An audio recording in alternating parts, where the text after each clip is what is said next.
Welcome back to our channel. ఈరోజు మనం upma dosa వేసుకున్నామండి. First dosa చక్కగా 2 గంటలు పిండి వేసుకోవాలి. అది చక్కగా కాలిన తర్వాత ఆయిల్ వేసుకుందాం. ఈ లోపల నేను కొంచెం పలసగా ఉప్మా ప్రిపేర్ చేసి పెట్టుకున్నానండి. అది ఈ ఆయిల్ చూడండి రెడిష్గా కాలింది కదా, అప్పుడు ఉప్మా పెట్టేసుకొని ఆ దోశ అంతా స్ప్రెడ్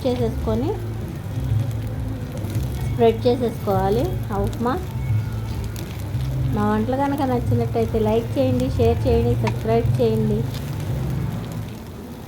మొత్తం స్ప్రెడ్ చేసేసుకున్నామండి. పలచగా స్ప్రెడ్ చేసేసుకున్న తర్వాత ఒక 1 మినిట్ అలా కాలనివ్వాలి. పక్కన రెడ్డిష్ కలర్ వచ్చేసింది కదా దోశ, అప్పుడు మనం అట్టు తిరగేసుకుందాం.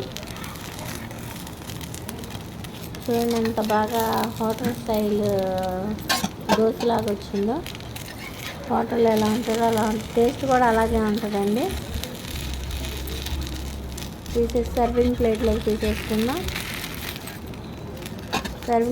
తీసేసుకొని పల్లీ చట్నీ విత్ అల్లం చట్నీతో సర్వ్ చేసేసుకుందాం. ఈ టేస్ట్ సూపర్గా ఉంటుందండి. వంటలు కనుక మీకు నచ్చినట్టయితే లైక్ చేయండి, షేర్ చేయండి, సబ్స్క్రైబ్ చేయండి. Thanks for watching. Thank you friends.